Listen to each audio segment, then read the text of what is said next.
एक तो देखिए साहब, मैं आप लोगों से अपील कर रहा हूं कि मैं कोई एक्सीडेंटल जर्नलिस्ट नहीं कि कहीं कुछ नहीं मिला तो पत्रकारिता में आ। मैं एमबीए प्रोफेशनल हूं और मैं और भी काम कर सकता हूं, कर सकता था, लेकिन मैं इसलिए मीडिया में आया क्योंकि मुझे लगता है कि जो वॉइस ऑफ वॉइसलेस है मीडिया, जिसके पास कोई आवाज नहीं है, उसकी आवाज बनने की जो ताकत थी, उस वजह से हम मीडिया में आए। और हमको स्ट्रगल अच्छा लगता है। ऐसा नहीं है कि हम बहुत कंफर्टेबल, बहुत जबरदस्त दूसरे जो चैनल के लोग हैं जिस तरह से लाइफ जी रहे हैं, मैं वो नहीं जीता हूं। और सादगीपूर्ण जिंदगी जीता हूं और बड़ी पारदर्शिता से पब्लिक लाइफ में रहता हूं। लेकिन मेरा ये कहना है कि मैं जब इस मूवमेंट को उठाया, उसके पीछे का कारण क्या था? आप टोटल आबादी देखिए अपनी निवेशकों की, और यूरोप की आबादी ले लीजिए, Germany, France, Poland, Holland, Spain, सबका ले लीजिए, इंग्लैंड, ऑस्ट्रेलिया, सबका जोड़ लीजिए, ऑलमोस्ट उतनी आबादी के आसपास सहारा के निवेशकों की आबादी। और इस निवेशकों की बात कोई मीडिया संस्थान नहीं उठा रहा। वो जब कोई खबर आती है, सुप्रीम कोर्ट में कुछ हियरिंग हो गई, सेबी ने कुछ कह दिया, तो वो एक न्यूज आर्टिकल के रूप में अखबारों में छप जाता है, टेलीविजन में एक स्निपेट्स आ जाता है। मैं समझता हूं कि इतना बड़ा फाइनेंशियल घपला हो रहा है इस देश में, करोड़ों लोग परेशान हैं, और उसकी बात को कोई मीडिया संस्थान नहीं उठा रहा है। तो ये मेरी प्राथमिक जिम्मेदारी है कि मैं इसको उठाऊं, बिना लाग लपेट के उठाऊं, इसलिए मैं इसमें भिड़ा हुआ हूं, लगा हुआ। मुझे हैरानी इस बात की है कि एक पत्रकार ये सोच रहा है कि इतने लोग परेशान हैं, लेकिन जो परेशान है वाकई में, जो लोग मुझे फोन करके सोने नहीं दे रहे हैं, मैं कॉल डिटेल आपको दिखाऊं, ये देखिए, जरा दिखाओ साहब। अब मुझे आखिर में ब्लॉक करना पड़ा नंबर, क्योंकि मैं तो बहुत पारदर्शिता से काम करता हूं। अभी भी देखिए ना, ये देखिए, देखो साहब, जरा डिटेल दिखाओ, जरा क्लोज करो कैमरा को, ये देखो, एक सेकंड रुको, मुझे जरा सा ऐसे करने दो। हाँ, ये दिखाओ, ये देखिए कॉल डिटेल। कोई इसमें आपको रेयर मिलेगा नंबर जो कि हमारे मोबाइल में सेव हो। ये देखिए नंबर, सारे नंबर अननोन नंबर हैं और कांस्टेंट बज रहे हैं, कांस्टेंट, लगातार, वो रुक नहीं रहा है, रात दिन बज रहा है कि साहब मेरा पैसा कैसे मिलेगा, मेरा पैसा कैसे मिलेगा। ये नंबर है, ये देख लीजिए। और मैं सबसे, जितने से बात कर पाता हूं बात करता हूं, जितने से नहीं कर पाता हूं मुझे मजबूरन उसे डिस्कनेक्ट करना पड़ता है। तो ये साहब हालत है। मुझे हैरानी इस बात की लग रही है कि टेम्परेचर ठीक करो, मुझे परेशानी इस बात की है कि ये क्यों नहीं निकल रहे हैं बाहर एजेंट, जो खुद कह रहे हैं कि मैं परेशान हूं, मेरे पास तो कुछ नहीं रहा, जमाकर्ता ने तो पैसा दिया था, वो उनका अपना रोजगार चल रहा है, मेरा तो रोजगार भी यही था, मैं तो हैरान हूं।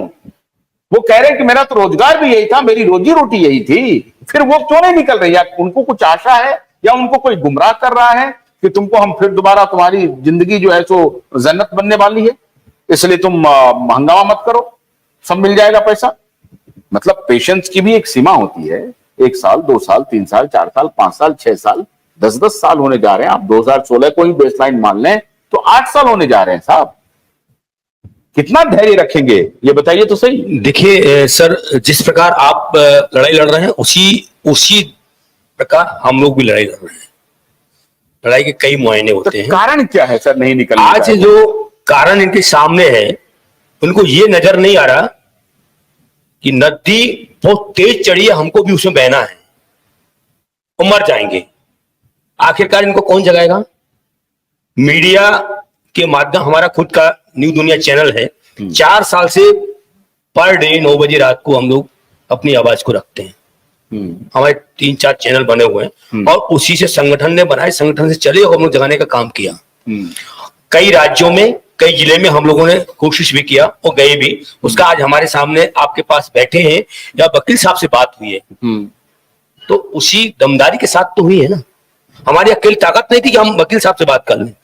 नहीं नहीं, अब तो आपका संगठन बहुत मजबूत है और अब तो लाखों लोग आपके साथ जुड़ मजबूत गए हैं। तो बहुत था संगठन को मजबूत नहीं, संगठन की मजबूती इतनी थी कि जिस दिन सहारा के प्रबंधन तंत्र के खिलाफ हमने सच बोलना शुरू किया, सरकारों से पे अपनी बात रखनी शुरू की, कि जैसे कहते थे कि देखो गब्बर सिंह आ जाएगा, जैसे मां खाती थी शोले फिल्म का डायलॉग तो गब्बर सिंह, वैसे ही होता था कि आंदोलन वाले आ गए और उस आंदोलन वाले आने की स्थिति में तालेबंदी करके लोग भाग जाते थे। सहारा प्रबंधन तंत्र की हिम्मत और हैसियत नहीं होती थी कि किसी हमारे उन साथियों को, जिन साथियों ने कभी भी सपने में जिस सेक्टर मैनेजर को के सामने उंगली नहीं उठाने की कोशिश की थी, उनके सामने आंख मिलाकर के देखने का काम हमने इतना मजबूत किया था इन साथियों को।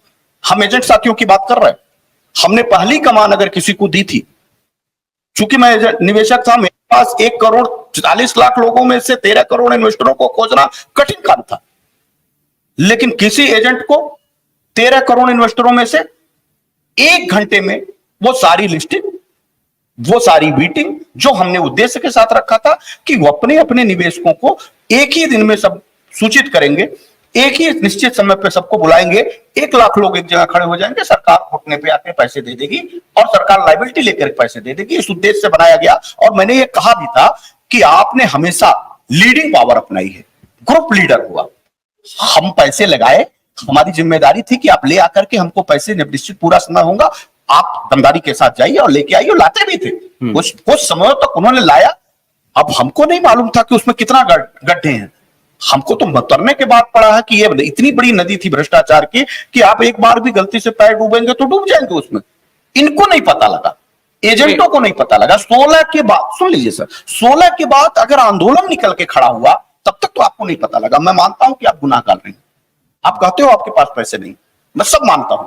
आंदोलन आपको पैसा दे रहा था, कोई राजनैतिक दल नहीं है, कोई बड़ी सी बड़ी इतनी बड़ी पार्टी आप मानते हैं, इतनी बड़ी पार्टियों से आप लीड करते हैं, जरा बताइए कोई नेता को कोई अपनी डेवलपमेंट करने को पैसा देता था? आंदोलन आपको पैसा देता था कि आप अपने जिलों में खड़े होकर के अपने जिले के तमाम निवेशकों को इकट्ठा करिए। यह संगठन का रूल था। पैसा वही निवेशक देता था। आप कहते हैं निवेशक साथ नहीं देता है, निवेशक आपको पैसा दे सकता, आपको साथ नहीं दे सकता। आपने एक बार गलतियां नहीं करी हैं सभी आशुतोष सर। आप कहते हैं निवेशक नहीं देता पैसा, निवेशक नहीं निकलना चाहता। निवेशक अगर नहीं निकलना चाहता तो सीआरसीएस का फार्म कैसे भर दिया? लाखों करोड़ों फार्म कैसे भर दिया? किसने भरा? क्या एक एजेंटों ने पैसा लगाया था क्या उसको? अपने ही निवेशकों से पैसा लिया था, तब जाके करोड़ों निवेशकों का सीआरसीएस पे कंप्लेन दर्ज हुआ था। किसने किया था? इस उम्मीद में कि हम गए कि सीआरसीएस में फार्म भर दो, पैसे की उम्मीद वहां से निकल जाएगी। निवेशक ने फिर पैसा नहीं, अगर मैं सुन लीजिए, अब मैं एक मिनट पूरी एक्सपोज कर रहा हूं, सुन लीजिए, लाइव पे हूं, एक्सपोज करिए।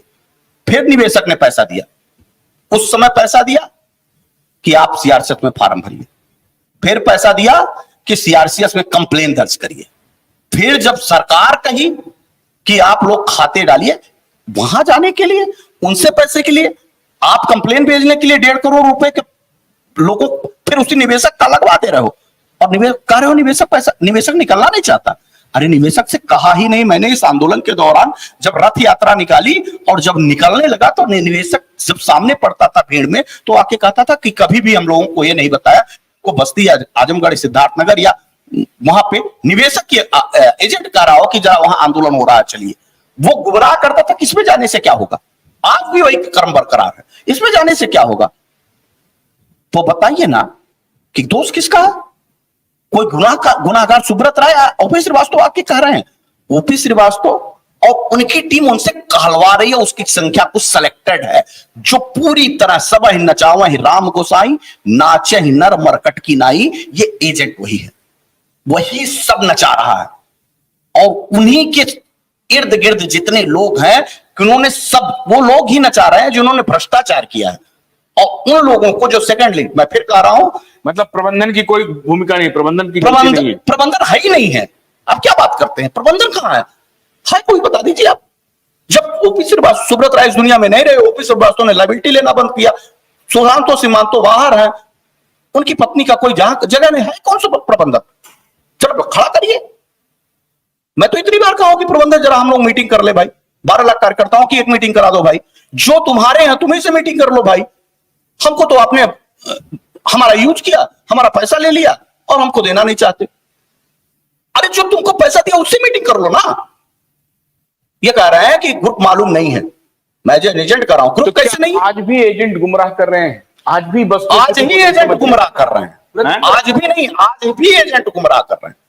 और उसके नाते जो बेचारे छोटे पैमाने के एजेंट हैं वो भोलानाथ के 2-in-1 बैटरी ऑपरेटेड हार्वेस्टर कम ब्रश कटर के साथ ट्रॉली अतिरिक्त लागत पर उपलब्ध है।